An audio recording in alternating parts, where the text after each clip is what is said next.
अस्सलाम वालेकुम रहमतुल्लाहि व बरकातुहू। मैं हूँ आपका मेज़बान मोबिन खैदर और आप देख रहे हैं मोबिन सैलून। आज मुझे बहुत ही मुश्किलात का सामना पेश आया।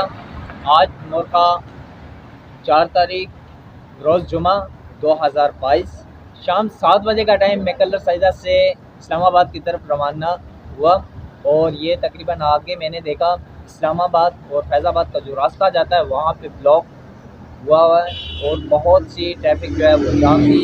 वहाँ पे हमने तकरीबन आधा घंटा वहाँ पे रुके रहे फंसे हुए और वहाँ पे बहुत सी मुश्किलात का सामना ये पेश आया। आगे आप ये साथ में क्लिप भी देखें।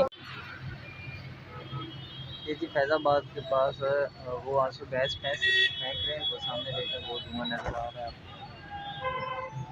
वहाँ से गैस फेंक रहे थे और ये तो ब्लॉक का भी तो ये ट्रैफिक जाम है।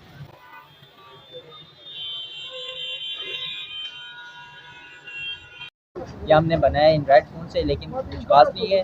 आप लोगों का दिखाने का मकसद ये है कि पीटीआई वाले जो इजाद कर रहे हैं कि सही कर रहे हैं कि गलत कर रहे हैं। मेरा ये मानना है कि इजाद करें, इजाद इनका बुनियादी हक़ है, लेकिन रोड पे ना करें क्योंकि वहाँ पे मरीज़ भी होते हैं, एम्बुलेंस एमरजेंसी केस होते हैं और आने जाने वाले कुछ मज़दूर भी होते हैं, स्टूडेंट होते हैं। बहुत सी आवाम दूर से आई होती है, उन्हें बहुत ही मुश्किलात का सामना करना पड़ता है। आप एहतियात करें, ऐसी जगह पे करें जो बिल्कुल ओपन हो, वहाँ पे कोई मुश्किलात का सामना ना पेश आए। और आप भी कमेंट सेक्शन में ज़रूर बताएं कि ये सही करें कि गलत करें। वीडियो को आगे जितना हो सके शेयर करें। अभी तक आपने हमारे चैनल को फॉलो नहीं किया, फॉलो करें, वीडियो को लाइक करें और मोबिन खैदर को दीजिए इजाज़त। पाकिस्तान जिंदाबाद।